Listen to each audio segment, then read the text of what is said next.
Okay, good morning, everybody. I'd like to get our meeting started. So before we get started, it's 9:31 a.m. on Wednesday, November 12th, iTalk meeting.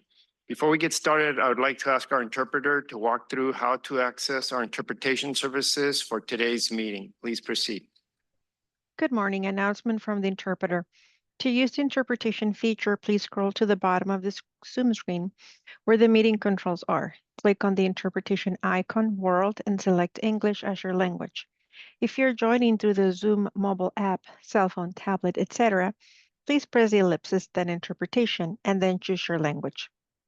Finally, click on Mute Original Audio to not hear the original Spanish low in the background. Headsets are available for interpretation. If you're in the meeting room, please check out a headset from the receptionist in the lobby.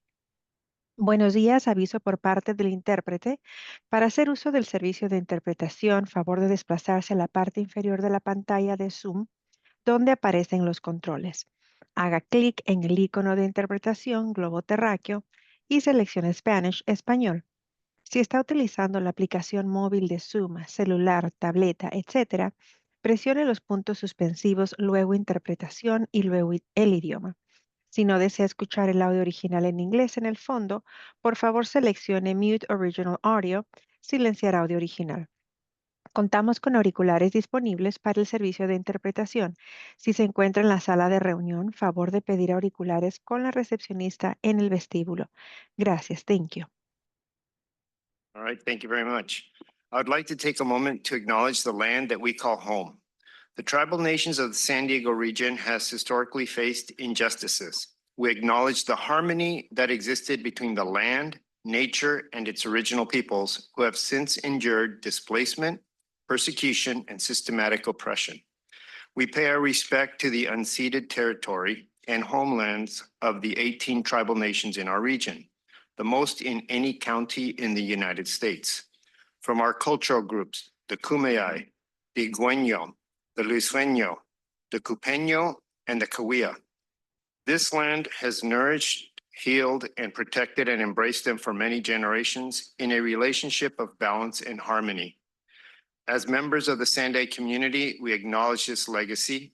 We aspire to learn from indigenous traditional knowledge and experiences in undoing the injustices of the past. Now, please join me for the Pledge of Allegiance. Ready? I pledge allegiance to the flag of the United States of America and to the republic which stands one nation under God, indivisible.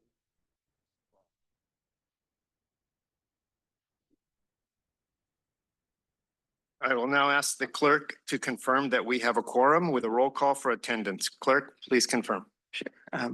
For biology, environmental, Lorraine Alquist. Present. Contractor construction, Jacqueline Appleton Dean. Here. Municipal public finance, Miriam Babaki is absent. Private sector CEO, Sunny House. Here. Licensed civil traffic engineer, Frank Rivera. Present. Real estate land economics right of way, David Santesteban. Present. We have a quorum, Chair. Thank you, Clerk. Welcome to the November 12th Independent Taxpayer Oversight Committee meeting. I'd like to thank staff for their efforts to pull this meeting together, and a thank you to everyone on the phone and the web for taking time to join us today. Let's quickly talk about how this meeting will work. We will take in-person public comments, followed by virtual public comments. If you're a member of the public here in the room, please submit a speaker slip to the clerk. For those virtual, please continue to raise your virtual hands at the right time. I want to make sure everyone knows that public participation is possible in person and via Zoom as well. Sound good? Great, then let's get started. Item number 1. Public comments, member comments, communications. So We have no public comment, Chair. all right, thank you. So this is, all right, so Don? Yes, thank you very much. Don Batista for Mario Orso today. He and I just got back from the annual Self-Help Counties Coalition meeting up in San Francisco. It was a good experience with other tax measure counties, looking at, statewide policies that impact all of what we do here for the Transportation Commission. So the government, hopefully after today won't be shut down, but is still shut down. We've had some slow processes, obviously, with some federal agencies. But what we're seeing more is furloughs at FRA than with the other agencies. Unfortunately, the other agencies had started attriting some staff. So our processes with federal approvals have just slowed down a bit. In addition to that, the Department of Transportation issued an interim final rule regarding our disadvantaged business enterprise program. The information is still coming out and changing. So we'll know a little bit more about what that means looking forward in terms of implementation, but we are not currently issuing contracts with DBE goals. The MFAC submittal, this is a model that we used for air quality conformity and to determine if our plans and programs meet federal and state air quality conformity. We've been navigating some issues since June when the administration basically rescinded some waivers that we had. So last week, EPA and Caltrans provided some verbal support for our proposed conformity approach, and we're going to be bringing the regional plan in December back to the board of directors for approval. And then the plan will then go to state and federal government for their approval. So we're hoping that this will all go smoothly. I do know at the state level, they've already been in communication between ARB and EPA for adjustment factors to make sure that our models work. In terms of some project updates, we received the notice to proceed and began construction last week for Otay Mesa East.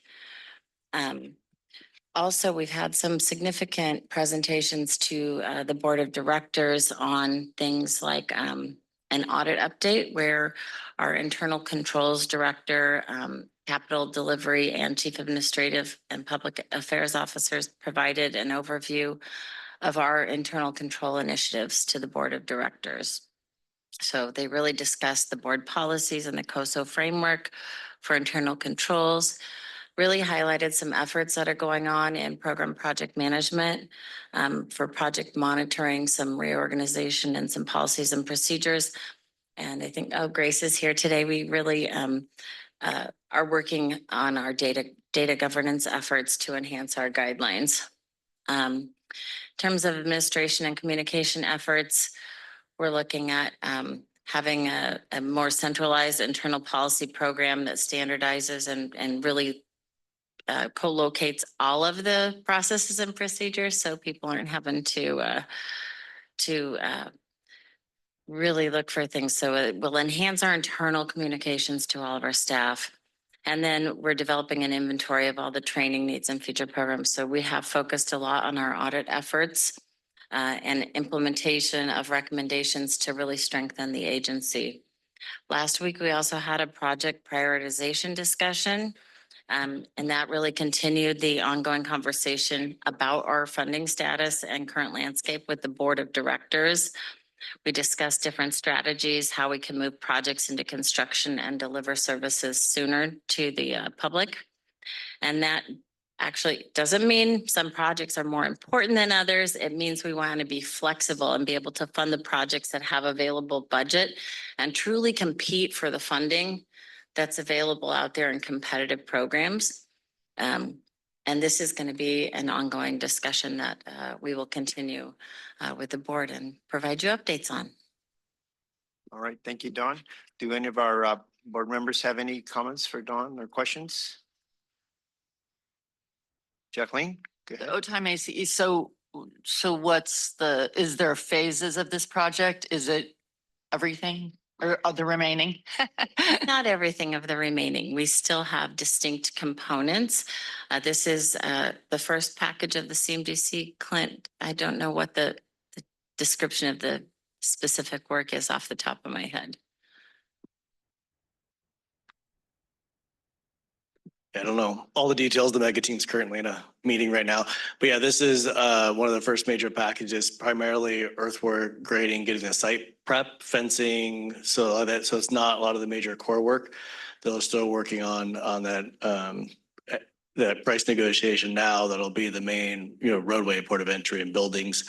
We don't know whether that'll be one more package coming, most likely probably 2 or 3 packages, but we don't know yet. Thank you. Sunny, go ahead. I have a question regarding the DBE. Has SANDAG issued an announcement as far as what you just mentioned about not including DBE in your contracts, or what happens to existing contracts and things like that? Yeah, so right away, we posted on our website, on our external facing website. We reached out to our contractors and vendor communities. And then we continue to follow the lead of information that we're receiving from the state. So we have done quite a bit of outreach already. Okay, thanks. And then as far as your SBE program, that's still intact, correct? The small business program? Small business enterprise, for the state funded projects. I don't think anything has changed for purely state funded projects. Okay. Even though the projects may be funded by federal, would you be using SBE requirements at least as part of making sure that small businesses can get opportunities?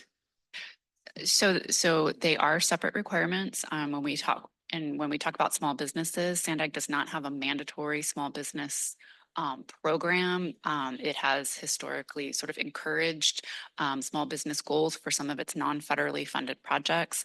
And as far as we know so far, that has not changed. Okay, so like if a project has federal funding and combination of state funding as well, do you still apply SBE requirements? So again, they're not requirements. They set goals. So there is a Okay. distinction there. Excuse me, for the impacts that we're experiencing right now are specific to the DBE program. I understand that, but what I'm saying is if there is a project that has DBE or has federal funding and state funding, would you require people that are going after it to have a goal for SBE, even though DBE has been eliminated? So our federal projects, our federally funded projects typically have not had the small business goals associated with them. Right. For our local and state funded only. Okay, just imagine the amount of impact this is having on the small business community and the DBE community. So I'm just wondering if SANDAG would consider changing some of the policies and things like that to allow, if it's possible to do that. This is really a tremendous impact on a lot of people in this town, especially because there's not a lot of opportunities left. So just a suggestion. Thank you. All right. Any other comments from any of our members or board members? If not, okay, well, thank you, Don. Thank you, Amberlyn, for that. Okay, so moving on to consent items 3.1 and 3.2 require action. So we'll start with 3.1, the approval of the meeting minutes. We're asked to approve the meeting minutes from the September 10th, 2025 meeting. We did not meet in October. Any comments from any of the board members for the meeting minutes of September? No, hearing none. Is there a motion to approve? Chair, is this for the entire consent? Or are you doing? I'm going to go item by item. Oh, okay. Motion to approve meeting minutes. Okay, is there a second? I second. All right, all in favor? No, we have to count the votes. Count the vote. For biology environmental, Lorraine Alquist. Approve. Contractor construction, Jacqueline Appleton Dean. Approve. Miriam Babaki is absent. Private sector CEO, Sunny House. Approved. Licensed civil traffic engineer, Frank Rivera. Approve. Real estate land economics right of way, David Sante Stephen. Approve. That passes unanimously with those numbers present. Okay, so now we'll go to the calendar. And the reason I'm going item by items, I do have some comments on the other items. So item 3.2 is the calendar for 2026. The dates are listed there. Does any of our board members have any questions? Okay. None? I just want to confirm, Chair, that we have no, since we're going item by item, we don't have any public comment on. Oh, okay, thank you very much. I appreciate that. And then seeing no one from the public present today, I don't expect that there's any comments from anyone in the room. Go ahead, Jacqueline. On 3.2, I have a Uh, question. Yes. The calendar, so it lists, I think, full 12-month calendar, but then it says something about typically there's 2 months that we don't meet. We go dark. So what happens is as those meetings approach, staff lets us know if there's any critical items that we need to have a meeting. Okay. And if there's not, then the month before, then we will take action to cancel that meeting. Okay, All and right, how, so- I'm just thinking of, my calendar. Sorry. Yeah. But so how quick, how soon? Is it a week? Is it a couple days? Is it? General, we'll know months ahead of time, and then. Okay, months, okay, The chair and the vice chair were briefed on any upcoming items. So as soon as we're able to sort of get an idea that first of all, that like the August meeting may be canceled, then, that's passed on. The December one historically also has been one where the agenda is relatively light. And so we know with enough anticipation, like I think within a week, we'll know about the December meeting. okay, thanks. If it's Yeah, not by and today, we'll For see. the 5 years I've been on, we've never had an August or December meeting, so. Yeah, I think Right. usually just some funding opportunity comes up and we all have to meet or something critical. It's just, I think that's the call, but technically, since we're scheduled the second Wednesday of every month, then the calendar is set per that schedule. All right, so with that, then is there a motion to approve the calendar? I don't know if I missed that or not. I move to approve. I'll second that. Call for the vote, please. For biology environmental, Lorraine Alquist. Approve. Contractor construction, Jacqueline Appleton Dean. Approved. Mayor Babaki is absent.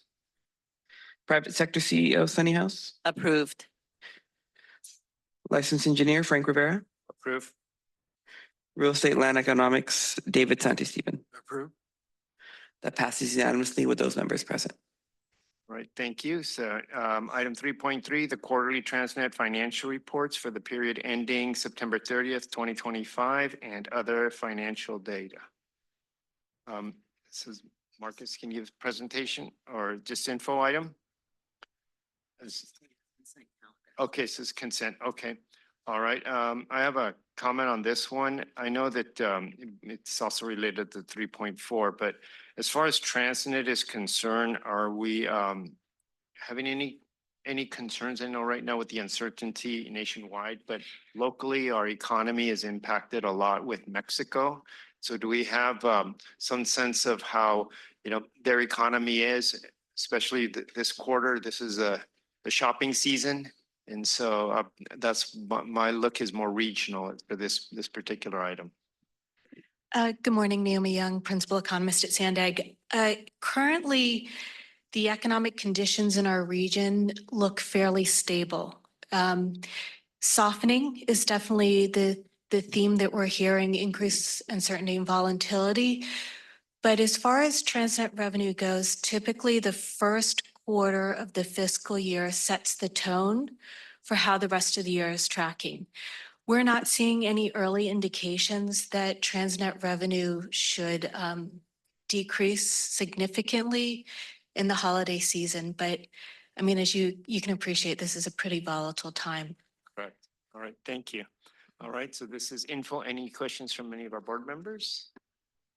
Seeing none, then on 3.4 info item also. So now my question, Naomi, you may be answering this one too. Sorry. Because this is then nationwide again, then regionally, are we looking at maybe this quarter sales, retail sales, any indication on retail sales, how that's predicted?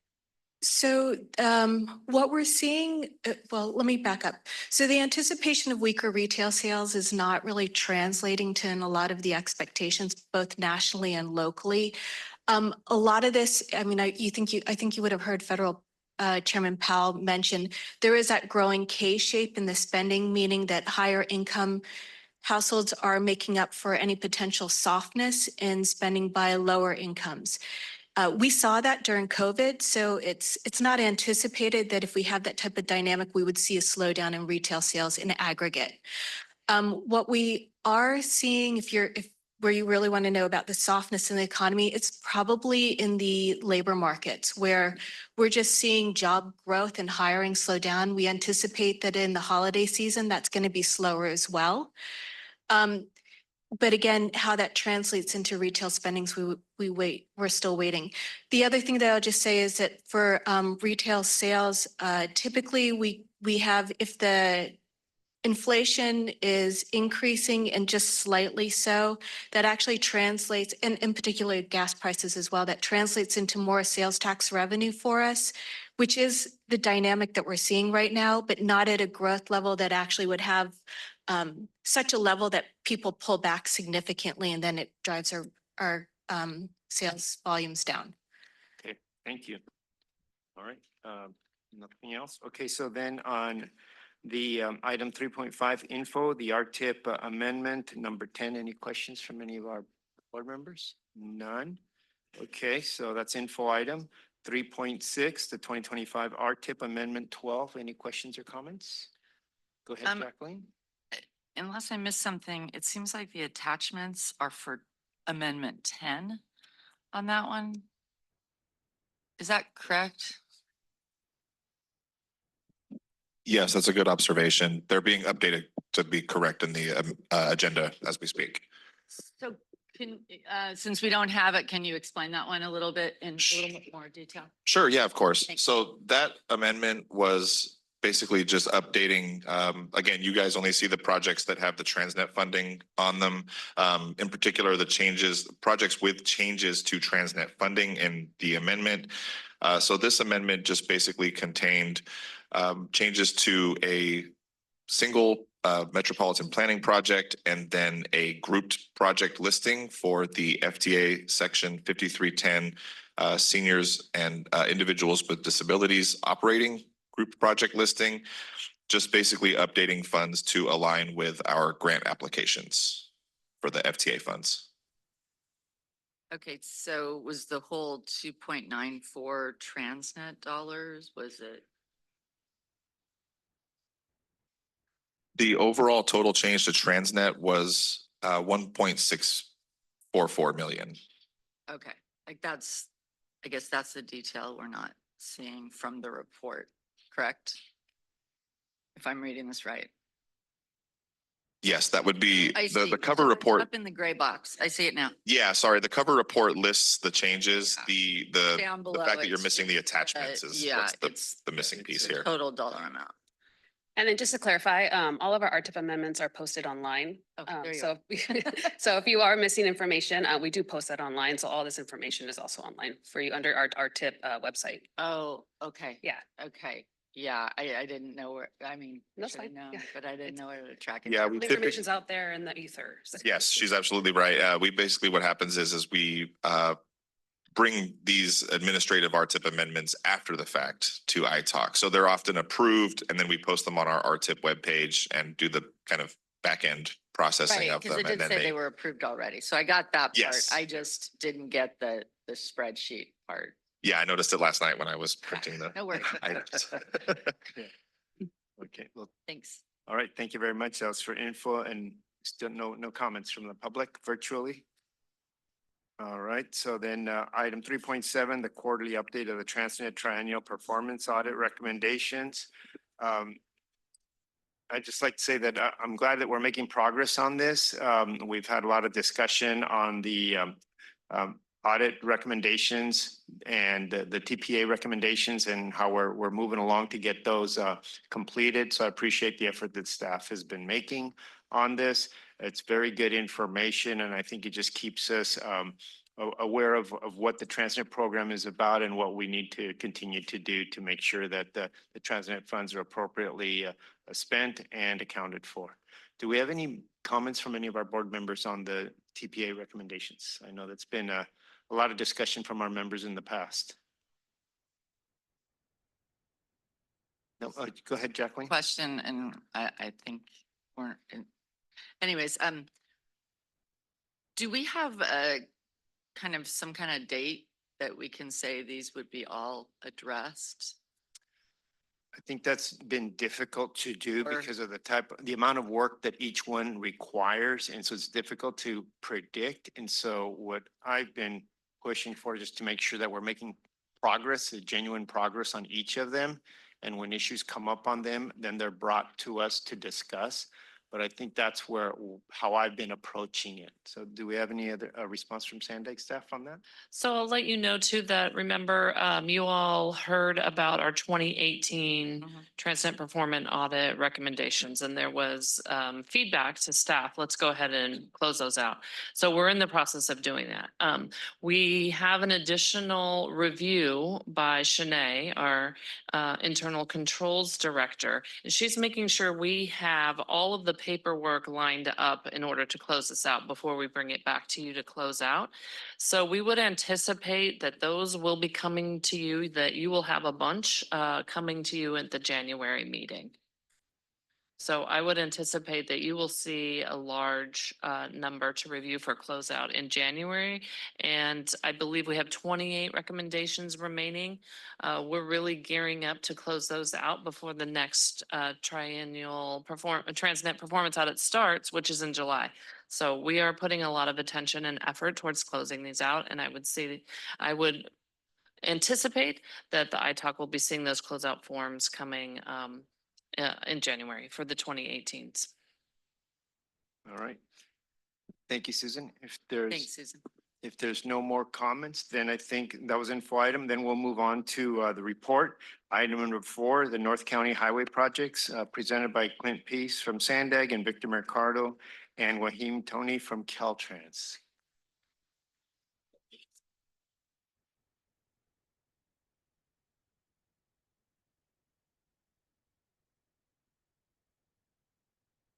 This is an informational item. You can begin when you're ready.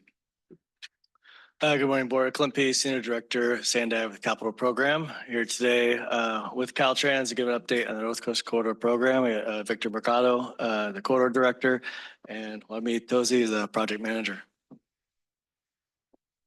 Hey, Clint, good morning. Good morning, Chair Rivera. Good morning, committee members and SANDAG staff.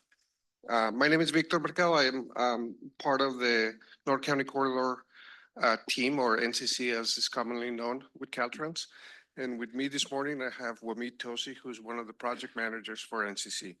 Together, we're going to give you a presentation of all the work that we have been doing over the last year, what's going on right now for the projects that we're working on, mainly on I-5 and SR-78.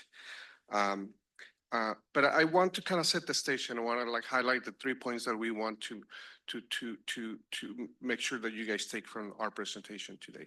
Again, all the accomplishments that we've done over not over the last year, but over the last 10 years as part of the Build NCC program. That's 1. 2, upcoming very important projects, mega projects for the region, like the 578, the extension of the HOV lanes on I-5 from 78 to 76, and then more work that's coming up on 78 managed lanes, and then one that's coming near term is the 1578 Express Lanes Connector. So we have slides for that and more detailed updates on that. So if we go to the next slide. So this slide, we like to start our presentations with this slide because it showcases the 2014 Public Works Plan that was adopted by Caltrans and NCC back in 2014. This plan establishes a framework for planning, reviewing, and permitting projects within the limits of NCC, as shown in the map in the front. So from La Jolla all the way up to Oceanside and the coastal region.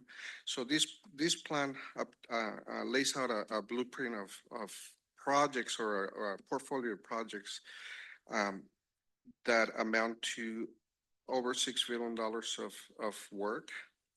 And it's supposed to be done over a 40-year span.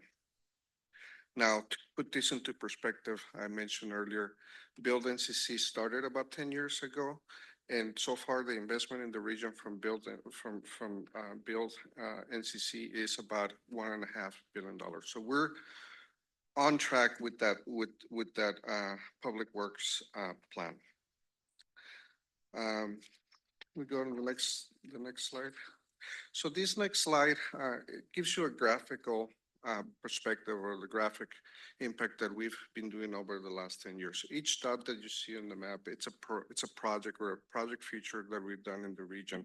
We started down by San Eligio, by Manchester, with the extension of the HOV lanes, and then we worked ourselves up to 78. Build NCC, I'm going to kind of back up a little bit and give you a little bit more of an insight. So Build NCC, which was the construction of the HOV lanes, was broken up into 4 segments. And then these segments, primarily all the work, and I'll tell you, like it was one of the major investments in the region, and all the work that put into these 4 segments can be broken up into 3 categories: highway, the HOV lanes and all the roadway highway improvements. Rail, we did a 5 miles of rail double track. And then another thing, very important and very major accomplishment for the project was all the environmental and active transportation improvements. We did over 7 miles of bike and pedestrian trails and over 400 acres of restored habitat. Another thing that I want to highlight for Build NCC is that this was something that we did different in the region. You know, we went above and beyond just doing highway improvements. We were able to do environmental mitigation, restoration, and then we really took feedback from the community and from our local partners to make sure that we provided alternative modes of transportation. You know, all the paths, active transportation, connecting communities. On the next slide, this is just a summary. I'm not going to go into detail, but this is just a summary of the Build NCC program. 10 years into Build NCC, we're practically done. Like the 4th segment is wrapping up actually as we speak this month. It's going to be done with all the highway work, and it's going to go into plan establishment. That's segment 4C. We have another slide specifically for segment 4C that talks about, you know, it has a subtitle. It says mobility and sustainability improvements, and I'll go a little bit more into detail with what we mean by that. We have segment 5 is the extension of the HOV lanes from 78 to 76. We have a slide, but I do want to just emphasize that work is started. The design started with that. We got some funds to begin the design, thanks to Congressman Levin and SANDAG. So the design for that, it started. We're pushed forward. Where we do not have, and where we're going to be needing assistance from everybody, from Clint here to my right, is to fund the construction. And we'll go into the details. We have a slide for that, and we have some strategies and some options that we're looking at. And then we have another slide. We'll just keep going in the interest of time. I mentioned segment 4C. So these are just pictures that I want to, when we're talking about mobility and sustainability, one of the things that we did really good for Build NCC is that we partnered. We got feedback from the community. We got feedback from our local agencies that we were working through, and we provided active transportation options, connectivity between the communities. And then we also took some feedback and were able to include community artwork into our infrastructure. So, you know, all the next 3 slides are pretty much the same. And I don't know if there's anything specific that you wanted to share, Roberta, when it comes to the mobility and the enhancements. I'll wait till the end. Thank you. Okay, all right. Again, just another example of more work. Another project that it's not part of Build NCC, but I feel it was very important for the region, and we wanted to include a slide.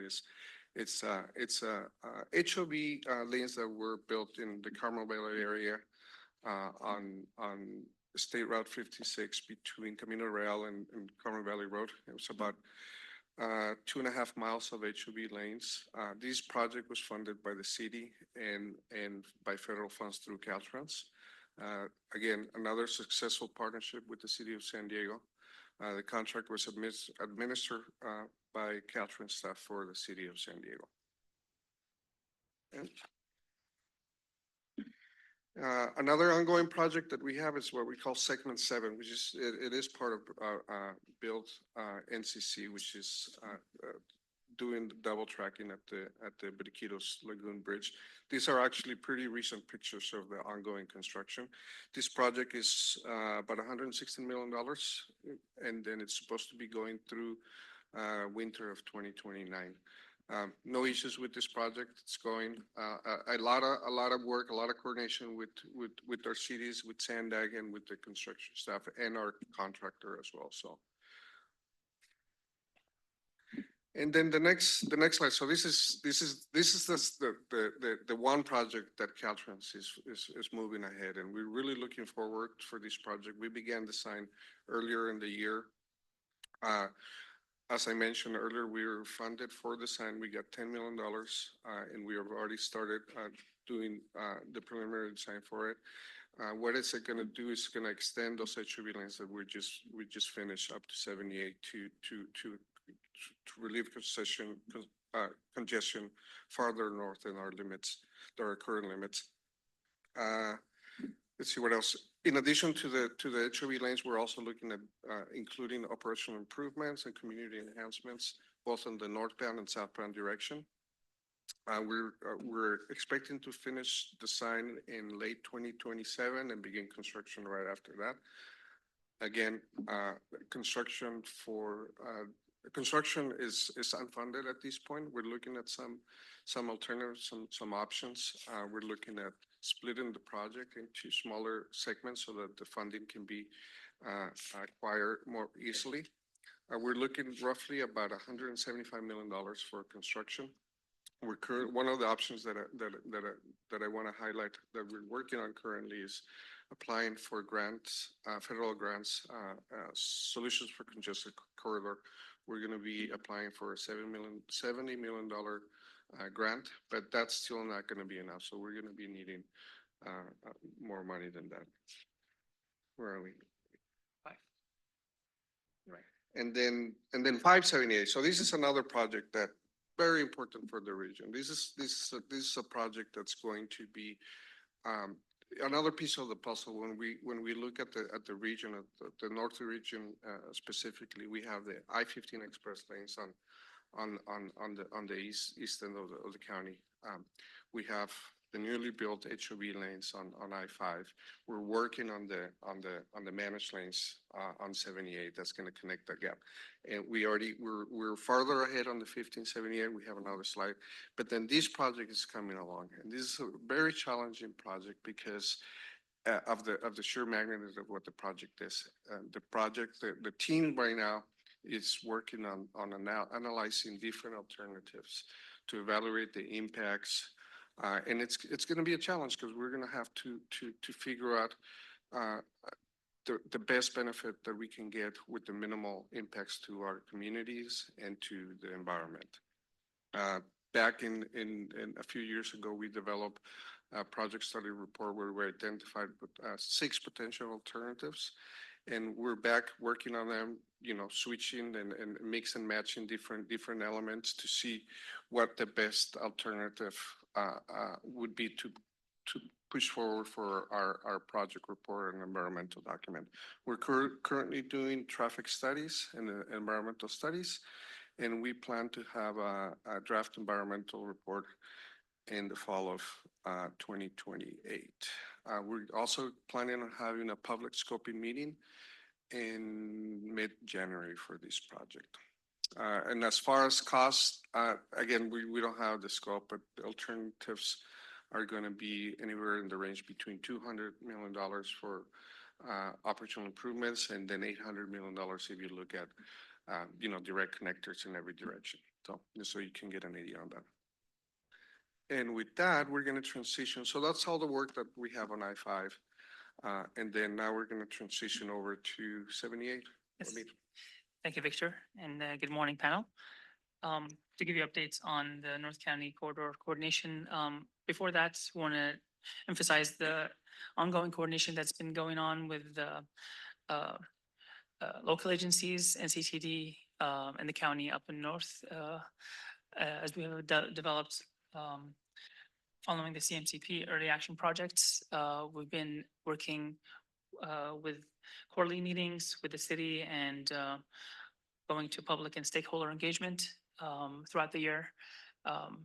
This is emphasizing on the early action bundle locations. As you see, we've already developed part of the approved June 2023 CMCP comprehensive multimodal corridor plan. So from that, we are implementing the 10-year plan for these early action projects. Next slide, please. One of the first projects that we have on the 78 is the 1578 Managed Lanes Connector. We have achieved draft environmental documents back in May of 2025. We also held a public meeting in June of 2025.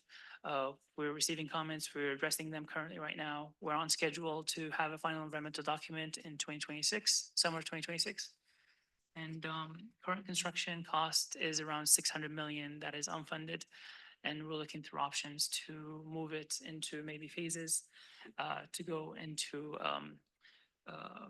manageable construction. So that will be our challenge moving forward.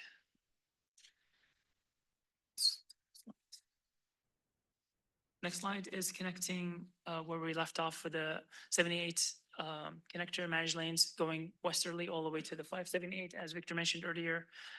This is in the early environmental phase.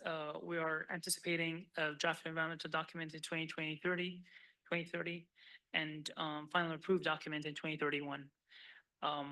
This is, again, a big cost. It's about $2 billion of capital. Again, not funded yet, but we are funded through environmental phase to go through our needed studies. Right now, we have the traffic and environmental study ongoing with a preliminary design, and also exploring options of how we can phase this project, as it's a big project going through. Next project, please. What we can say right now, we have very good success on our asset management project 78. This project was estimated about 135 million funded by the state funds. Construction began in May 2025. We're anticipating finishing construction in 2027. This scope of work is upgrading many facilities along the 78. We're doing pavement rehab as an anchor asset. We're doing safety upgrades, drainage upgrades, and ITS elements, and of course, incorporating active transportation. As you can see, some of the developed areas, we have Mar Vista Bridge. Right now is almost finished. We have some drainage going on, almost done. We have also the complete streets, as you can see, curb ramp upgrades and crossings on 16 intersections. Next slide, please. Do you want to take over this? Yeah, sure. Yeah, so that's, I don't know if it was clear. So that if you drive on 78, that previous slide that you saw, that's all the work that's been going on there. It's mainly, we're doing pavement rehabilitation until we can come back later on with major reconstruction. Yeah, go ahead. The next slide just shows just a summary of all the milestones and the schedule that we showed you guys in the previous slides.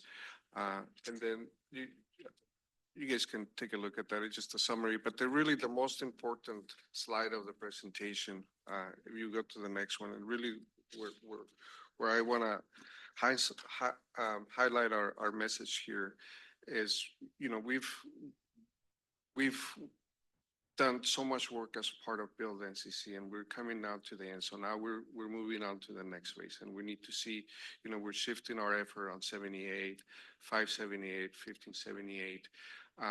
We're funded for the phases that we're currently in. We're funded for the sign. We're funded for environmental for 1578 and 578.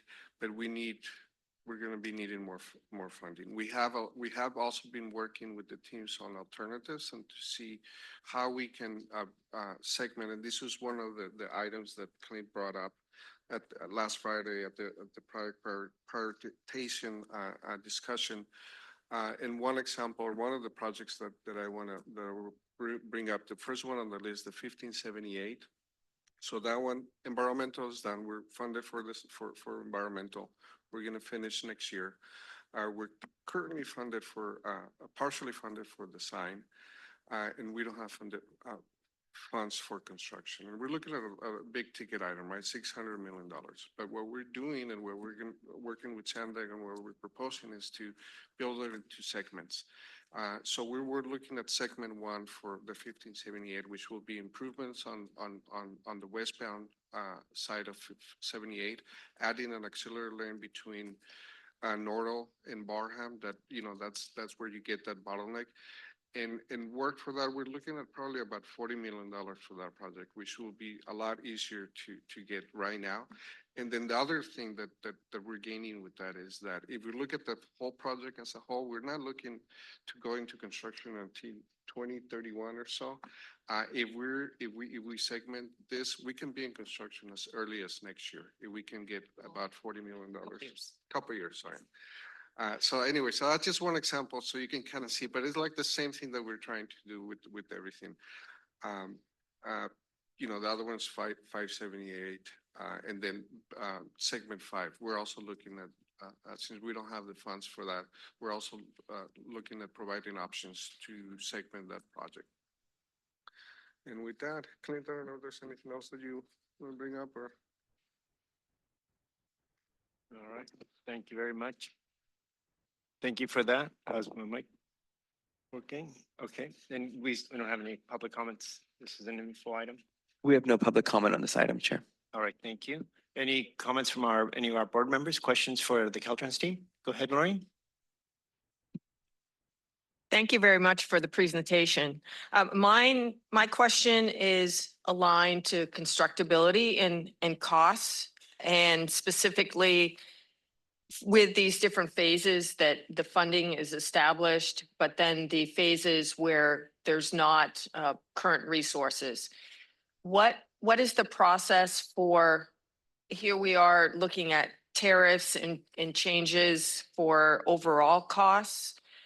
How is that being evaluated? And then for these projects that are currently cleared through environmental, if those costs are going to change and the cadence of how the projects are rolled out from a phasing standpoint, is there a process that is being considered to protect the environmental clearance that has taken place?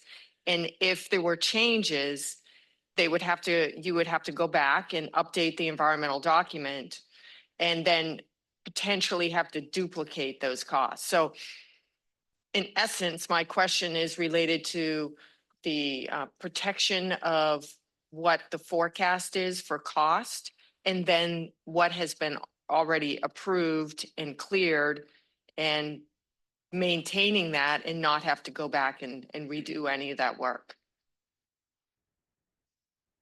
It's a great question. I think that's part of some of the most difficulty in these large projects, right? There's continual change. I think if you look at the I-5 as an example, it kind of shows you the process we're looking to take overall, right? It was a overall $6 billion project, 40 years. We broke that into a phase 1. That phase 1 included multiple environmental, bike ped, multiple rail lines, and the highway, right? And those were done over roughly a 10-year period now and kind of ramping that up.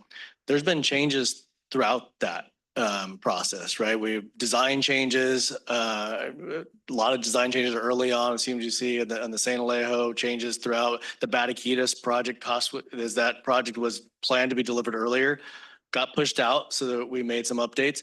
Through that process, we're continually evaluating the environmental document. It's something we always have to keep in consideration. So I don't know what, if you know off the top of your head how many amendments we've done to the environmental document, but typically all those projects were planned that way in the environmental document. So we're looking at the same thing, 1578, 78. So the updates are minor. So far, we haven't had any major changes. We haven't had to go back and recirculate environmental documents. So something we're very considerate about, both Caltrans and SANDAG, looking at those.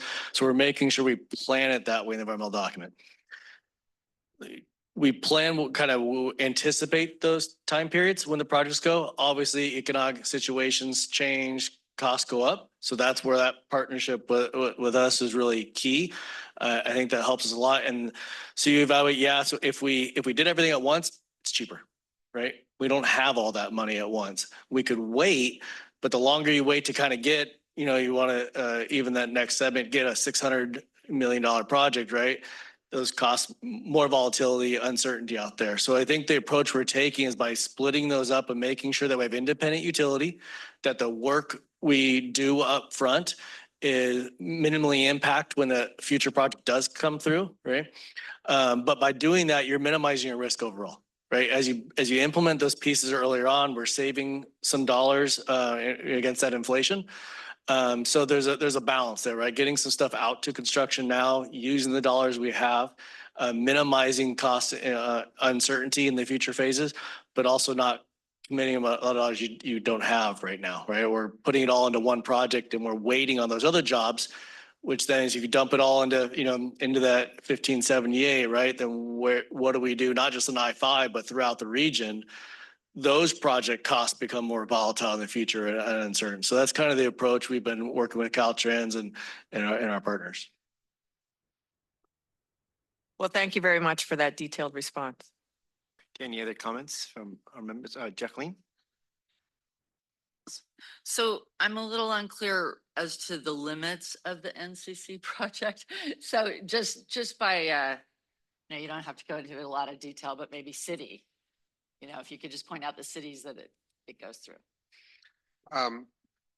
The northern city is going to be Oceanside, Okay. and then to the south. Well, we started in La Jolla.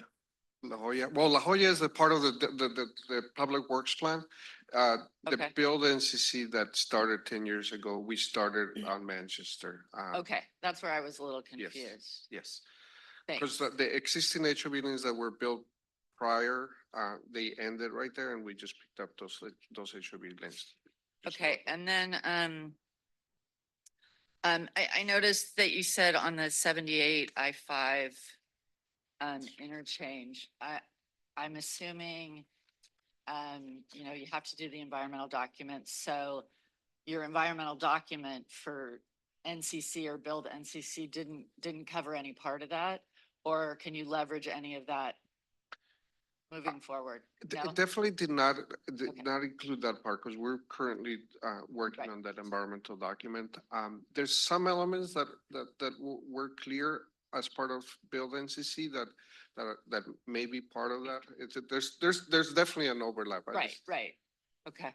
And then the other thing is, I don't know if you have this off the top of your head, but TransNet dollars on this program, what's the percentage? You don't have to give me the dollar amount, but is there a percentage that you have? We can get back the exact percentage. I will say at the NCC, we've been extremely successful, both federally and state in the grants. So you'll see when we come back that a lot of the construction has very minimal TransNet. A lot of the TransNet was funded early on in the design and environmental phase. About 5 years ago was heavy TransNet to get that forward. And it really set that project up for success on the grants. So for construction, the large dollars are actually mainly federal and state. Thank you. Thanks. All right. David, go ahead. So 78 West, obviously you stop there's a stoplight at the end there. So all these alternatives you're studying, because I can go a mile deep, to El Camino Real in the morning there, trying to get on the 5 South. All these alternatives you're studying, will it be a clover and the light will be eliminated and we can flow south? I'm sorry, are we talking about the 78 West to the 5 South? So, I mean, I can't, That's definitely something that's being looked at, Mr. David.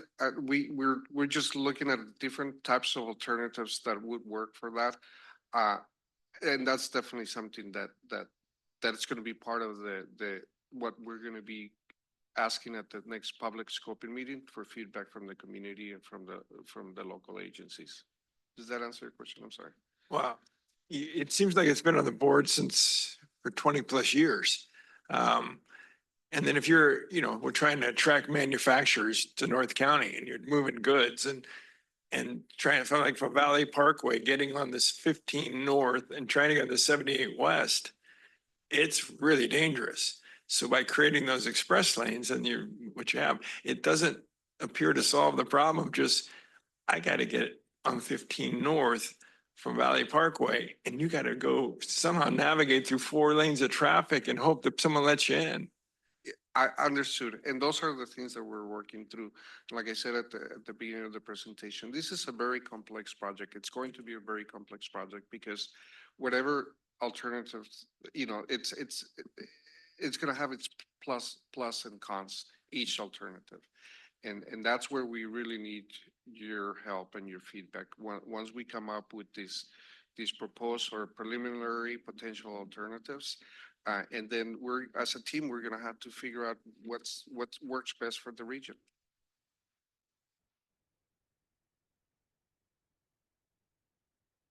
Okay, Sunny. First of all, thank you for the presentation.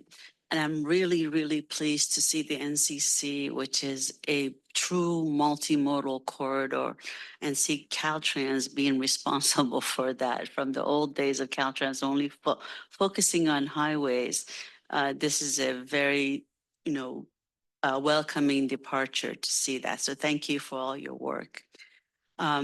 You certainly have a lot of important projects on your list. And with the limited funding. I know specifically you may go after a grant which is dedicated to a project, but if there are federal funding available or other state funding available, how do you prioritize, or what do you think is your most priority to get out if funding becomes available? Well, I'll say that was our strategy discussion right at the last board meeting, if you heard, and that's really what we've been focusing on, is trying to look at our overall commitments, the TransNet commitments we've made, the regional plan, and how do we deliver those over that time period. And so that's where we work with Caltrans and NCTD, MTS, all the different modes of trying to figure out how do we deliver those? So the outcome of Friday, I think, was pretty positive. I think that set our framework, at least for the next 5 years, on where we're really focusing, trying to get some of these out to construction, and then we'll be bringing that back over that time. And, 2 years, kind of looking at the next 5 years, which way I think you'll see at that point, hopefully 5 years out, right? We're looking at, hey, where do we need to fund the design phase of the 578? They'll be through that, at least far enough along that environmental. We'll be knowing kind of what those alternatives are looking like. That range right now, I think, was 200 to 600 million, right? Because you don't know what it is. So I think that's kind of our approach is you'll see both maybe the next piece of 1578, but as well as projects to the south. So we kind of have our direction now, right, over the next 5 years, where we're going to be focusing those efforts. So we got some key projects. I think the one that ties in here a lot is really the managed lanes. Why we're focusing and we're recommending in the next 5 years to extend that I-5 HO lane to 78, because it creates that whole corridor where we're coming in behind it from the all the way down South 805 up through at that managed lanes and that hot conversion. So that's why we really need the kind of the backbone of those systems, which then allow us to come in behind that with our transit and other things. So kind of fit the puzzle pieces together. Okay. And what is really the role of the state funding in all of this? Can you leverage that a little bit more since federal is so unknown? We're looking at it all, but it was a good example. They're not technically part of the NCC, but in that quarter, the 78 asset management project, and then you have a 76 asset management on the timeline they had up there. Those are all state funded. That's not technically part of the regional here. So Caltrans is putting its own dollars into keeping improving the system, operational improvements. But when you talk about the larger, HOV lanes, big interchanges, those are where the region comes in. I think we do a really good job of that partnership that you don't necessarily see everywhere, as well as NCTD, that we're looking at, we're not competing against each other. So we have regular ongoing meetings with the county, with the city, MTS, NCD, Caltrans, and we sit down in the grants room of what projects do we want to put forward. So as a team, we do joint applicants. So the last one was Vesta and Harbor, as well as the I-5 extension, were joint applications for TSEP and infra. And so we kind of strategize together as a conversation, even with the smaller local county projects, knowing that what maybe their priority is. And if they're going after a grant, we kind of talk about, hey, we don't want to maybe compete against them this round. So there's a lot of that coordination throughout the region on how we target different opportunities, whether it's state or federal. That's great. I didn't know that. Thank you for the information. Thank you. I'm done. Okay, all right. Jacqueline, you haven't been comment or no? Go ahead, go ahead. Okay, all right. No, I really appreciate the presentation that you made. I think the key point in all this, when you look at the slide of the funds that you've already obtained and the funds that you need is, as a project manager, it's always be construction ready. So however you could move forward and leverage your existing improvements, that's always the key, because that's what helps you get the next round of funding. Is you already show that the region has made an investment in a particular system, and you're here to try to expand it, and so that the public can see the logical progression of the project. NCC has been for a long, long time. It's like a can of worms, a lot of different things that need to get done, and you have to have a plan of action. The plan of action was established over 10 years ago, and you see the progress being made. I appreciate specifically the items on the mobility and sustainability component of it, because it's all not just about the people on I-5, the hundreds of thousands of people on I-5, it's everything else. And it's what you also don't see, all the environmental work that has been done at the lagoon and all the other places along the corridor. That's what I appreciate, seeing that the highway improvements are done, the rail improvements are done, but we're also seeing other improvements for the active transportation, trying to get the motorists the choice to go through that corridor with different modes of transportation depending on their needs. And that's what I like about that. I think the comment that rings true to me is what our member David Sanchez-Stevens said, his concern over the 78 improvements and I-5 and that whole corridor. You mentioned that there's a public scoping meeting that's going to be scheduled in January. Is that going to be an in-person only workshop, or would it be available for people to tune in from home so that they can weigh in on the comments? Because I know that the geometric alignment today at I-5 and 78, every time I use it, it's like, there's got to be a better mousetrap here. And I know that you've got to look at all these different alternatives if you go through your preliminary engineering and your environmental. And so I'm hopeful that at that public meeting, that at least some high level concepts are presented of the different geometric alternatives that could be provided there at that location. Yes, so we're still working on the details, Chair. It's definitely going to be in person. Is it going to be an option? And there's going to be an option for virtual. Okay. And definitely we're going to have all the different alternatives or potential alternatives that the teams have been working on, the geometrics, street maps and whatnot. Okay, thank you. Appreciate that comment. Mr. Sens. Can we be noticed on that? Yes, the workshops are noticed.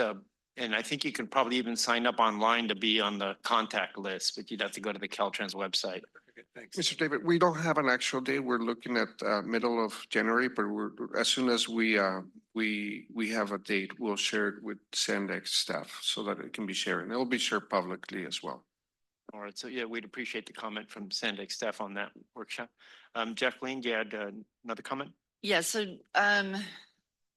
as far as the construction zone goes, this is an area that I drive frequently. So I know the orange stripe is kind of a newer thing, maybe out in the last 2 years.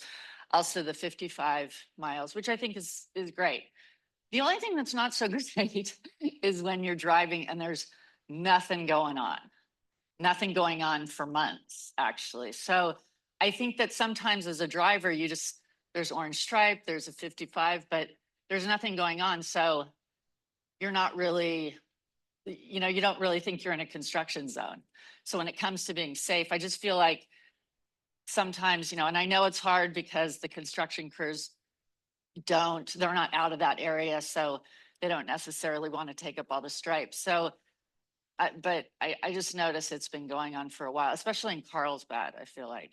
I don't know if it's still out there, but I think the last time I was driving that way, it was. Anyways, just a comment, but I do love the project. Thank you. Thank you. Well, I think with a project of that magnitude, that's why we had all the questions, but thank you very much for your presentation. We really appreciate all the info that's provided. The public hopefully is also listening in and getting a lot of information with that. Well, thank you very much for that. Okay, so now we'll move on to item number 5, 2025 TransNet Major Corridor Program Health Update. It's Susan Huntington and Michelle Smith. And this is info item also. Yes, hi, good morning. So I want to start off this morning on how many of you remember the movie Back to the Future? All right, I love it. So like the movie, sometimes we need to look back in order to see what the future will look like. And now we're going to talk about TransNet. We're going to look back about 20 years and also think about what were you doing 20 years ago? Would you do anything different now, knowing kind of what you did then? Would you like to go back and start over? You know, there's some things I probably would want to. And so my name is Michelle Smith, and I am the Manager of Financial Programming and Project Control here at SANDAG. And I'm here this morning to provide you with a program update for the TransNet health program and take you back to the beginning of TransNet, where we have been, and discuss where we are going. So I wanted to take a moment to walk us through the program. What is TransNet? For those of you new to iTalk, or those of you that need a refresher, I'm going to provide a quick overview of how we got here. So the initial TransNet was voted in 1987, and this was San Diego's first regional half-cent sales tax for transportation improvements, and it ran for 20 years. Then in 2004, more than 2/3 of San Diego County voters approved a TransNet extension, and it is currently scheduled to expire in 2048. The TransNet extension was passed by the voters to provide additional transportation funding for the San Diego region, as you know, life was very different back then. Gas was $2.41 a gallon, and the average home price was $450,000. The main focus of the board at that time was providing projects that related to relieve congestion and create an early action program to ensure certain projects were delivered. The board focused on these key points here on the slide, and the measure also mandated an independent taxpayer oversight committee, or you guys, iTalk, to be formed to provide an enhanced level of accountability to the expenditure of the funds and to develop recommendations for improvements to the program. This slide illustrates the flow of funds for TransNet per the ordinance, and we refer to these boxes, as you can see here, as buckets, and later on I will refer to the major corridor bucket as it relates to revenues and project uses. As you can see here, there are certain off-the-top programs such as admin, iTalk, and the bike program, and following those are the net revenues as divided, shown in the slide. With that, what does the present look like now? What kind of progress have we made? So since passing the TransNet extension, TransNet has generated almost $5 billion, that's with a B. To bring this home, that would be the same as buying a $10 movie ticket and watching your favorite movie 500 million times. The ordinance went into effect in 2008, and in this timeframe, the region has delivered hundreds of highway, bike, transit, and local streets and road projects. But that's not all. The region also delivered on habitat conservation, including land management projects, active transportation, and other grant programs that help seniors get around and help further better land use and transportation integration through smart growth. With this amount of funding, we have been able to add 20 miles of high occupancy vehicle lanes, expanding the bike network by adding 25 new miles of bikeway, and creating a new transit services all the way from South Bay to Escondido. So let's go back to 2005. 20 years ago, the SANDAG board developed the Transit Early Action Program, or as we like to call it, the EAP. And at this time, this was a strategic move to bring many of the ordinance projects forward to be built sooner. SANDAG was able to bond funds early, which allowed us to build projects earlier and cheaper. For example, through the 2009 Great Recession, we were able to build projects as costs were much lower back then versus if we were to build these projects now, they'd probably be quadrupled in price.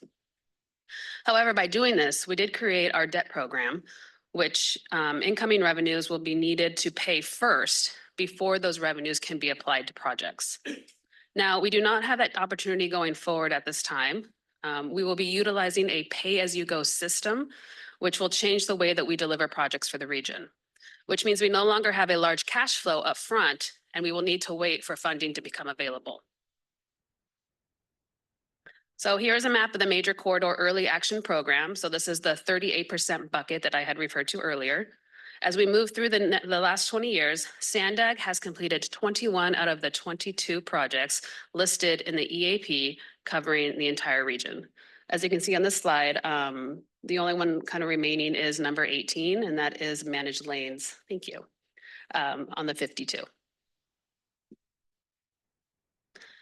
So now that we have seen what we have done in the past, let's skip forward to today. With all that has completed, what is left? Here's a complete list of projects by ordinance number and whether they are in progress or future projects that have not yet been started. As part of the TransNet ordinance, a TransNet expenditure plan was including specifying which projects TransNet could spend on in order to meet the goals and provisions of the TransNet program. There are a total of 49 ordinance projects, and this list can be found on our TransNet dashboard website, along with the capital projects included within these ordinance numbers. Out of the 49 projects, only 10 have not yet been started. So now it's time to start looking towards the future. In February, we brought you our latest TransNet revenue forecast, which we review annually and bring forward for your review. Using the assumptions, we put forward a TransNet plan of finance, which reviews our revenue estimates, our project cost, and our debt portfolio to inform staff if we have sufficient funds to cover our debt payments and what we have available for our projects. This slide is to provide information on the Major Corridor Program, which is the 38% from the flow of funds slide shown earlier. As you can see here, the light pink portion of TransNet funds are the TransNet funds. The dark pink represent federal and state funding, and the other local funds sliver are also known as local fundings currently in our budget, coming either from local jurisdictions or TransNet agencies. From 2026 through 2048, TransNet is expected to bring in $2.3 billion, and federal and state is expected to come in around $7 billion. This puts us at an assumed match ratio at 3.1 to 1, which means that for every $1 of TransNet, we bring $3 in of outside funding. This is in alignment with how we were performing in the last fiscal year, where our ratio at that time was 2.8 to 1. And according to the ordinance, our mandatory ratio is 1 to 1. So now that we have seen the revenues, what are our costs? So this is based on the 2021 regional plan. The remaining TransNet projects will cost estimated $16 billion. These are costs for project eligible for the TransNet Major Corridor funding only. The blue lines on the graph is when we assume that these costs would start to incur. So as you can see, there is a large increase in FY27, and this is due to the projects in the regional plan that are currently shown to be completed by 2035. Once the 2025 regional plan is adopted and approved, staff will begin the process to update the TransNet model to include not only updated cost and projects, but also to incorporate updated TransNet revenue forecasts. This updated information will be brought back to the ITALC later next calendar year. So in order to be able to cover these remaining costs, here is our ratio that we have come up with. So as I said, the match ratio in the ordinance is 1 to 1. We currently have been doing about 3.1 to 1. In order to meet our needs, we would need to have a 6 to 1 ratio, which means we would need to bring in $6 of outside funding for every $1 of TransNet. So going back into our DeLorean, 20 years ago, certain decisions were made based on the current environment. The ordinance set out goals of relieving traffic congestion, improving safety, and matching federal and state funds. And here are some of the projects that have been completed and are ongoing. The ordinance continues to provide funding for not only major regional capital projects, but also for local streets and roads, active transportation, mobility, and transit. So annually, the team provides an annual status update for the major corridor and bike programs. These reports include information pertaining to the amount of funding collected, milestones, progress, and budget. So here is a shot of our TransNet dashboard. So under reports, you can click on that and it'll provide you all the annual TransNet reports from 2017 currently through 2024.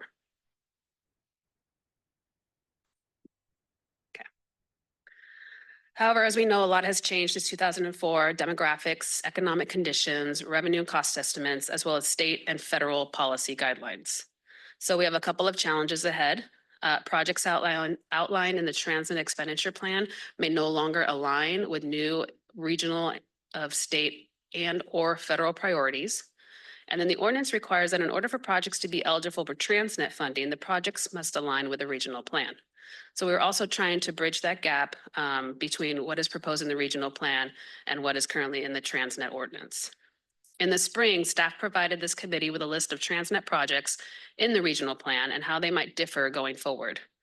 Also, per previous triennial performance audits, the TransNet ordinance should be updated to align with what is currently in the regional plan.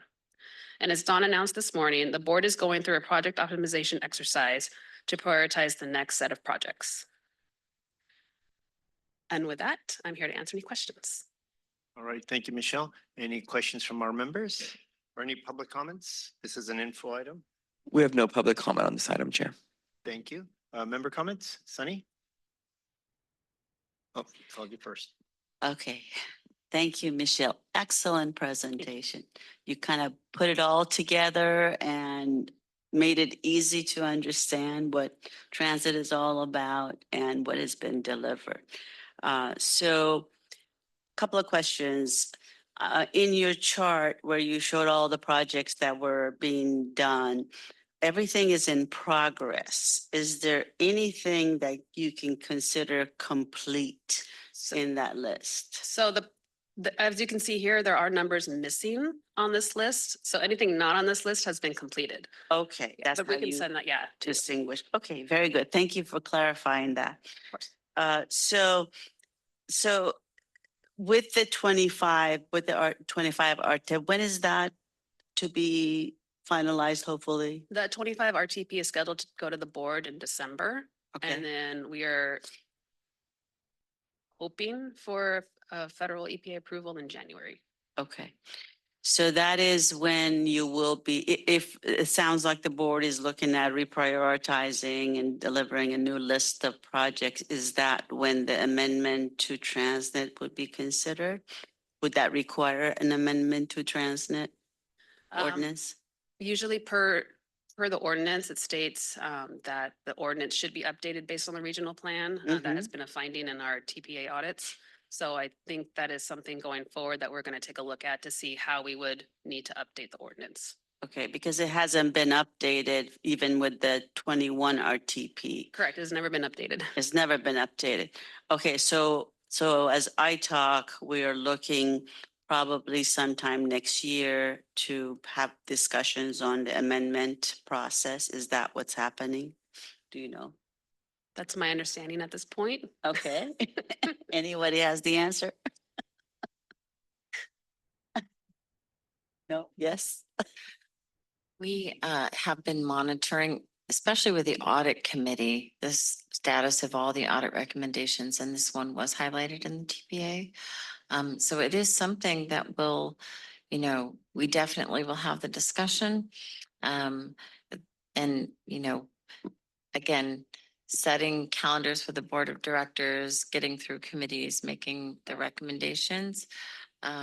We'll have to set out a work plan for that. Okay. But certainly this is an active audit recommendation that we are monitoring and figuring out how we make sure it gets implemented. Okay, it seemed like there's not a good solid plan yet, and maybe you need to wait till the RTP is approved, but it seems like we need to have some way of making sure that we're still meeting and complying with TransNet, or at least going through an amendment process. I agree with you that, this is years later, and definitely things change, and we're adapting and accepting new opportunities here for mobility, so it should not be as rigid, but I guess making sure the legal process is also followed through would be something to consider. So thank you. Thanks for the presentation. Appreciate it. Okay, any other members? That's it. Jacqueline, go ahead. I just had a question that the 3.11, did you say that that average came from last fiscal year, or is that 20 years of data? That's 20 years of data through last fiscal year. Oh, okay, okay. And then on, I don't know what number, 11, you say that in order to complete, I think the rest of the projects, you'd have to, SANDAG would have to, you know, double that. And obviously that doesn't include the optimization, I'm assuming. Correct. This was done before right, that exercise. Right. So, how often do you give us? This was a great presentation. Thank you. It was very, totally understood it. But how often do you give us these updates? Is this a yearly thing? We should be providing you this annually. We do run this plan of finance annually. Okay. But there's so much changes. A lot of times by the time we bring it to you, things have changed and it's just timing hasn't worked out. Yeah. Yeah. It's good. Thank you very much. You're welcome. Right. So my comments are, when you go back to like slide number 8, the one that shows all the different, yeah, that one. Didn't Coronado on project 46 already make a decision that the tunnel was not going to happen? It's still on there, but maybe, yeah, I think what from the public's perspective is this is the way it looked when TransNet started. And over the years, we're on a 4-year cycle with the regional transportation program. And so things get updated as the local agencies in the region get together and decide what they want to do. My experience was with the South Bay Rapid, which is you had kind of a summary of that one with your other picture. I think it was slide 6. That was originally going to be a light rail system from Otay Mesa through Chula Vista and along the 805 corridor, and it became a rapid bus. And the logistics of trying to get that implemented and the costs and the ability not to be able to change the route easily, those are the decisions that came up about 25 years ago.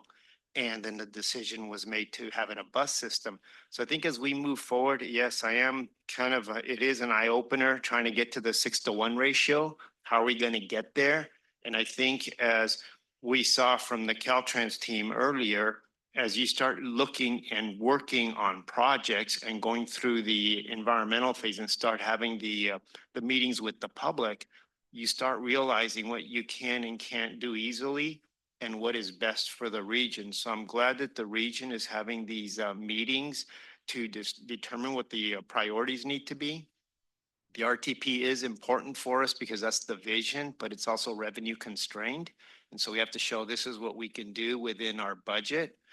And we're going to get there one way or another, but it's a lot of decisions by a lot of people, a lot of agencies in the county. So that's the part that I like, is the public interaction and the fact that all the local agencies are talking to each other, to SANDAG, because that's, I think, what ultimately helps. What I think a key point that was lost early in the presentation that Michelle made a comment was that the EAP program that SANDAG went out to the bond market to get a lot of infrastructure funded early. That's a big boost to us, or we'd be in a lot more serious situation right now.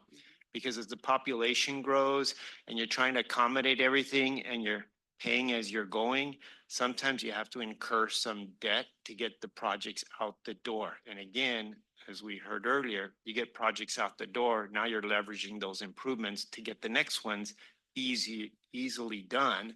Whereas before, it might not have been able to happen as quickly as possible. So this is sort of a good activity that everybody has to participate, and all that ultimately leads to the 5-year RTIP, our improvement program, which are those are the projects that we're now going to start working on because funding has been identified. So it all works together. It isn't an easy situation, but I think we kind of know what we've got to do in the region, and any effort we can take to keep bringing outside money in helps us to get our transportation system completed. Any other last comments? Go ahead, Tracy. Just a question on slide 10. Great presentation, very understandable. I'm wondering if you could, in the future, if you're thinking about it, if it's possible to break out that project cost line into the in progress versus pending, like you have on page, where's the? So the cost associated with the projects? Yeah, so if you, on the slide 8, where you show in progress versus future, could you break that bar on 10 to show how much of the dollars in each of those years is for the in progress versus the future projects? Yeah, we have that data. Yeah, I think it might be interesting to have that piece of information, especially when you're deciding what you can and can't get done. Okay, thank you. All right, well, thank you. Great presentation. All right, so with that, we'll move on to item 6, information, TransNet Major Corridor and Regional Bikeway Program of Projects, our quarterly status report. This is Clint Peace, David Cortez, and Omar Tai, SANDAG. Welcome, gentlemen, and go ahead with your presentation when you're ready. Good morning again, Clint Peace, Senior Director of the Capital Program.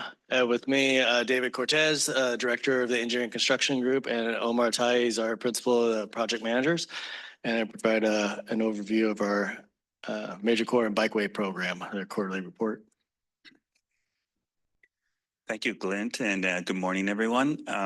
So if you remember, last quarter, we came to you and gave you a high-level presentation about the bike program, how it started, where we were, where we're at, where we're going.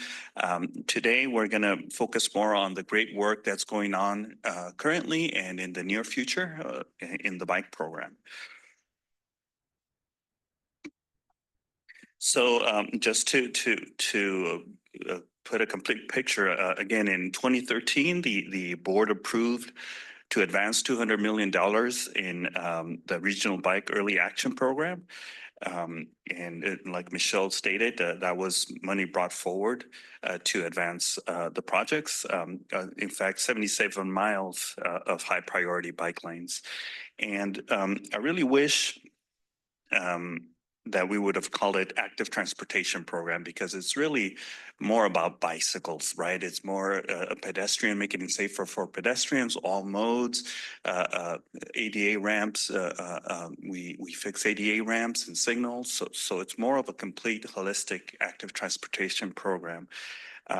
Anyway, and so it's meant to connect users to schools, parks, museums, points of interest, right?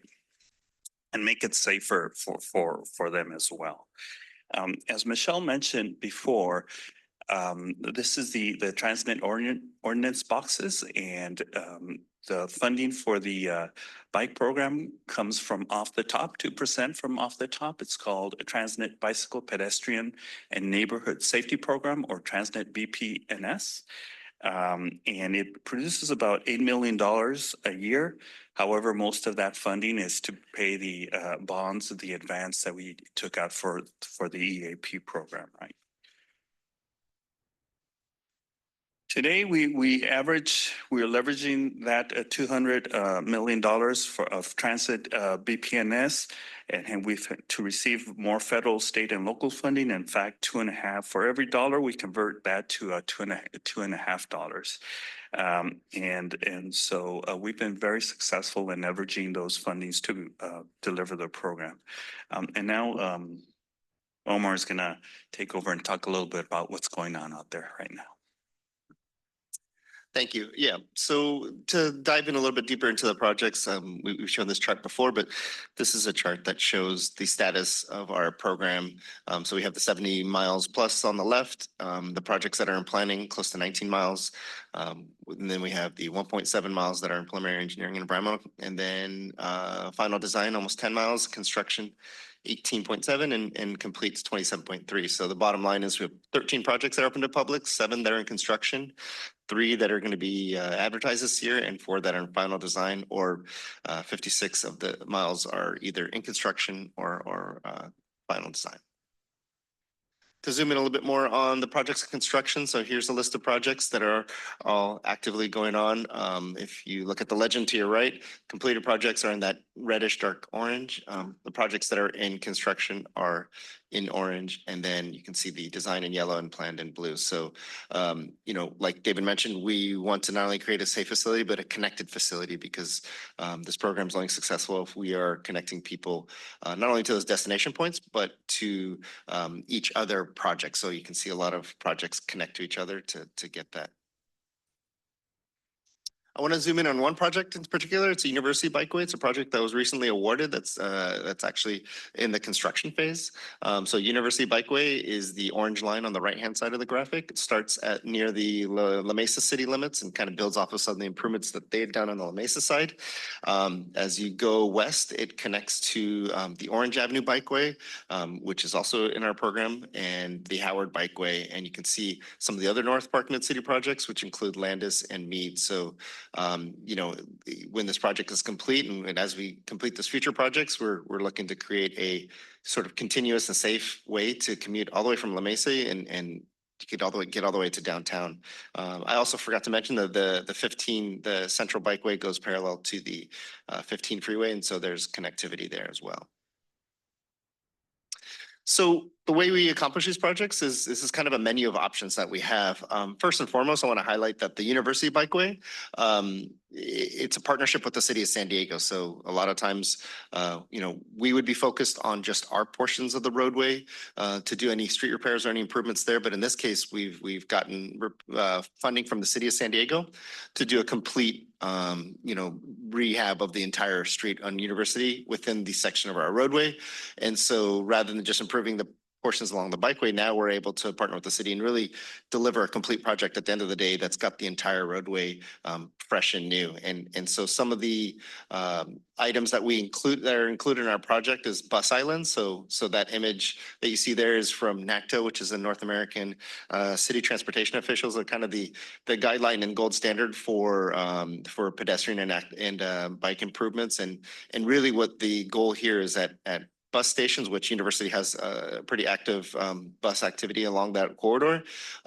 The cyclists, as you see in this situation, they go behind the bus station and the bus is allowed to stop and allow patrons to get on and off the bus while the bikes go behind. I will point out this image shows 1 lane, and on University we'll have 2 lanes. So, but it just kind of shows how you can deconflict the interaction between the bikes and buses. And then some of the other options are the bicycle boulevard with the green paint and the turn boxes, buffered bikeway. We have a separated bikeway along this corridor, which provides some additional protection. ADA improvements, as David mentioned. Landscaping, we're looking to add, even looking to add more landscaping than we have, and partnering with the city to see if there's some opportunities to add some trees and some additional landscaping features. So that's still in progress. And then finally, going back to the bus component of University, we have signal optimizations, which really helps the buses move efficiently through this corridor. This is a zoomed in map of University Bikeway, similar to what you saw before, but now we're kind of some of those features that you saw on the previous slide. There's various symbols to kind of highlight where some of those features are. It's not comprehensive, but it just shows that we're sprinkling all of those options along the corridor to create the best project possible. This isn't, we haven't done the construction yet, so we don't have before and after, but this is an illustration to really show what we're trying to achieve here. So on the left-hand side, you see a large intersection, a long distance to cross, not the most, you know, bike or pedestrian friendly. But on the bottom, if you look at the image or the rendering, you can see there that you know, that we have some green paint in there. We have a little refuge or pedestrian an area for them to, you know, stand inside the median. That shortens the distance for them to cross, makes it feel more comfortable for crossing. So those are the types of improvements that we'd like to add to really encourage active transportation. Moving to the middle slide, again, this is the protected intersection. So we have this at University and 54th, and really what we're doing here is we're setting aside areas for each mode of transportation to safely go through. And I, you know, I want to point out that the University Boulevard or University Avenue in this area is on our safety focused network. So it's a high priority for us to really improve safety for all users of the roadway. And then lastly, we have the enhanced pedestrian crossing. This is the Choice Triangle, as they call it. And this is squaring up the intersection and making it a little bit safer for everybody to travel through there. And I'm going to focus and to pivot to a couple other projects that are currently in construction. I'd mentioned before is Bayshore Bikeway, Barrio Logan, Phase 1. So these are before and after pictures. As you can see, this is close to NASCO on Harbor Boulevard. The upper left is the before, and if you look at the right, it's the after. And I think the picture really says it all. But you can see the barrier there, you can see the protection, you can see people already using it. Really just creating that separation, that safety. Harbor Boulevard's a high speed, high volume street, and now you have a nice path for people to ride on. On the bottom is Inland Rail Trail in the city of Vista along the Sprinter Corridor.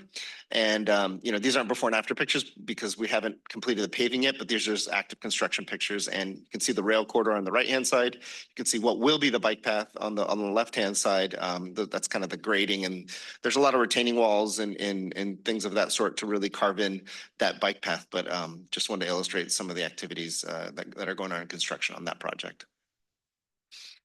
This is a time lapse. So this is a video that going back to Barrio Logan at 32nd Street. So there were some antiquated pedestrian bridges that were built a long time ago, not ADA compliant, really in need of a lot of maintenance. But most importantly, they conflicted with our bikeway improvements. Our bikeway kind of goes along the two bridge abutments there. And so, these were in conflict with that. The city really wanted these removed, and as did we, to really create a continuous and safe, passage along this corridor. So this is looking at 32nd Street with Harbor kind of going left and right across the street. And here's the time lapse video of how that span was basically deconstructed. So you can see the equipment there. You can see the bridge coming off. This happened a few months ago. Everything happened very smoothly and safely, and the abutments have since been removed. And looking forward to wrapping up this phase of this project. And I mentioned earlier projects, 3 projects to be advertised this year. Actually, Orange has already been advertised. The bid opening is coming up on the 19th.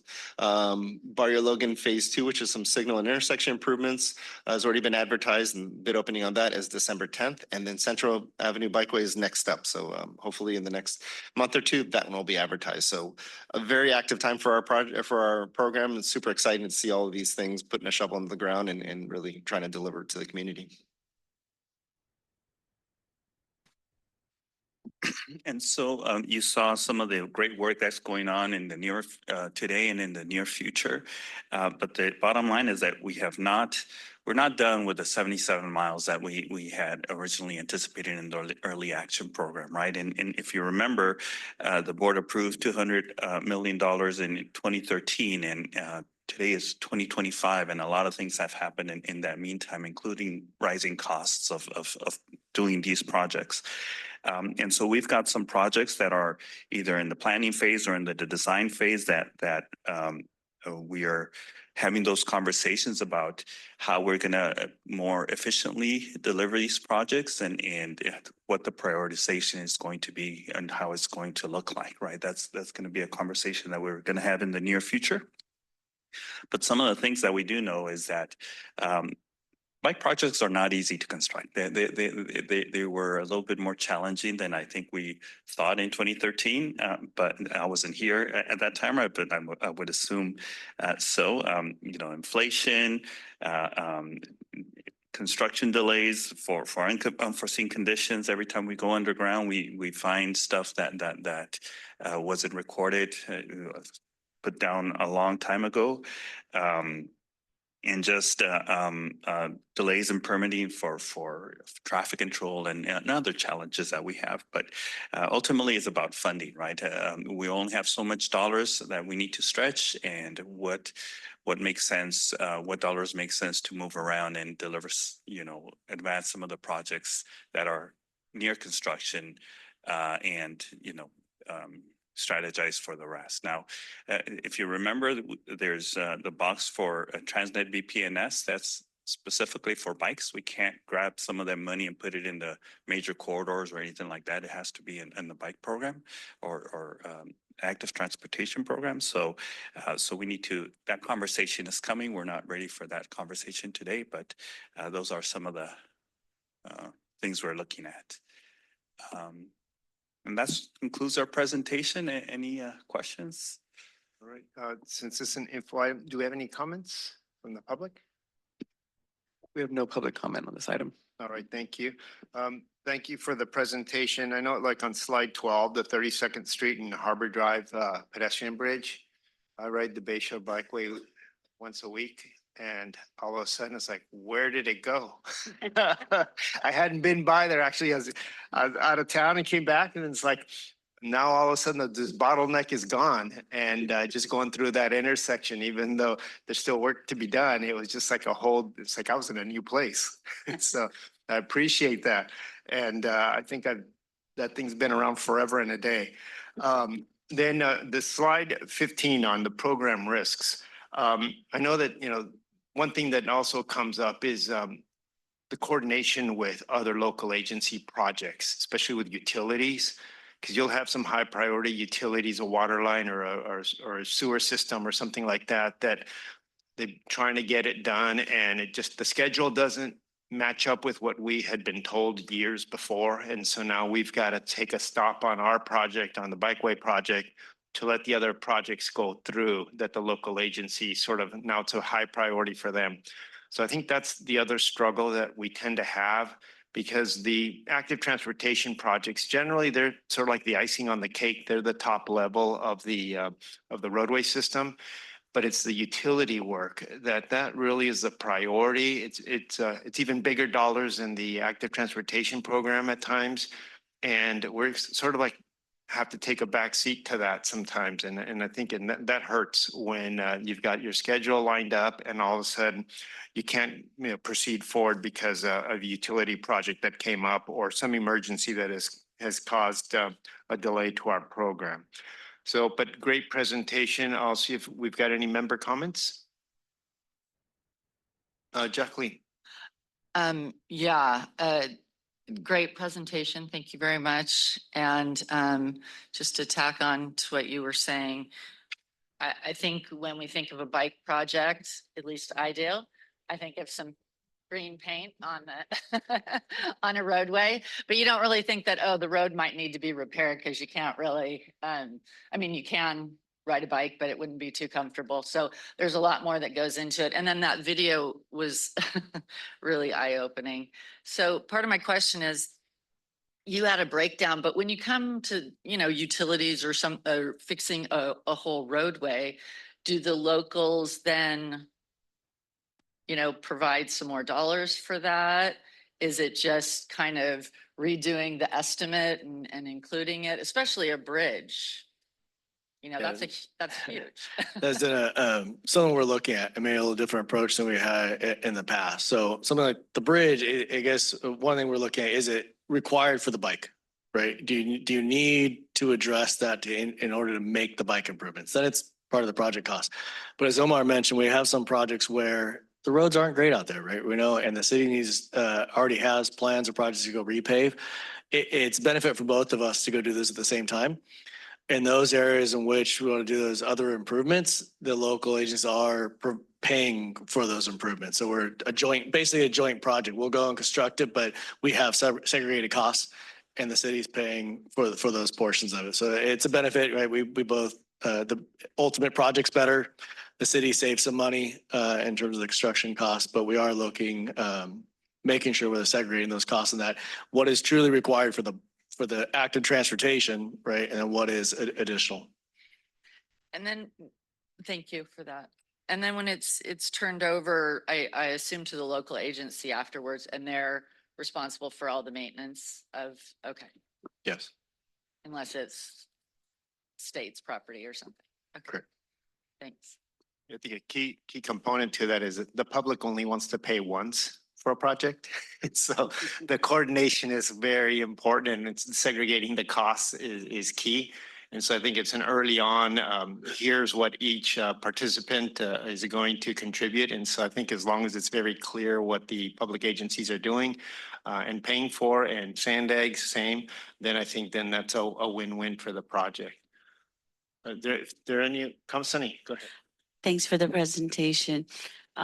You somewhat alluded to the fact that there's not enough money probably to deliver the entire program. And that's the case for everything we're seeing, of course, with Michelle's presentation. At what point will you make a decision in regards to what do we deliver? What do we stop working on? You're doing environmental, you're doing all this other work that does require dollars. What can we finish or complete and wait for more money to come in? What's that process? So how do you plan to figure this out? Great question. So we've been having a lot of those conversations and part really revolved around that early discussion of the project prioritization, right? Our delivery strategy. It's not just on the highways or the rail, it's the whole program. So it includes the bike. Part of that discussion was again, looking at those 5 years. And so we had some of the projects up there in that prioritization list was potential recommendation to get Howard, right, done and close that. There's a gap. So we're looking at projects that maybe have cost increases or funding gaps, projects that are at the end or have completed design, need to get to construction. So the IRT 4, Inland Rail Trail 4 was on that list as a high priority to complete that segment. We're working again with Caltrans and have that in for a grant opportunity. So we're hoping to fund that through a grant. So the bikes are also part of that strategy discussion. We've had some discussion at South Bay, Southeastern it's in the early environmental, trying to see what is our strategy there. Probably, right now looking at finishing that environmental and then probably coming back later. Okay, where are we at on that? How do we want to move that forward? Is this the project in terms of our limited funds? Is that the one we move forward or is it something else? Some of that will depend on how successful we are in getting grants, right? If we're successful in IRT 4 and on these other projects, that frees up more money to then, hey, in a couple of years from now, let's look at what's left. The PAC highway is actually a good example as well as Mission. In our strategy, looking at those 5 years, some of the Mario's talked a lot at the board, and you can hear it too, in terms of going back to the fundamentals, making sure we're going, phase by phase and we're looking at it. That's a project that we'll probably be bringing back here that we got to kind of funded the whole thing, right? And then as you're getting to it very early on and saying, okay, does that funding out in construction, we're still in environmental, still make sense? What do we need to do? So we're really starting that kind of evaluation now that we have that direction forward from Friday. Now it's okay, let's really get in and evaluate each one of those and what are the next steps. Okay, and I appreciate you doing that. Is there a timeline where you will know or you have a list basically to come back to us? We could probably have to come back within the next quarterly update for sure. Okay, awesome. Thank you very much, Clint. All right, so if there are no other comments, thank you, Clint, David, and Omar for your presentation and answering our questions. I think that concludes our report items on the agenda. So with that, it's 11:17 and I've adjourned the meeting. We'll see. At this point, the December, maybe canceled. I think it's probably expected to be canceled. Yes. So we'll see you January 14th of next year. Thank you.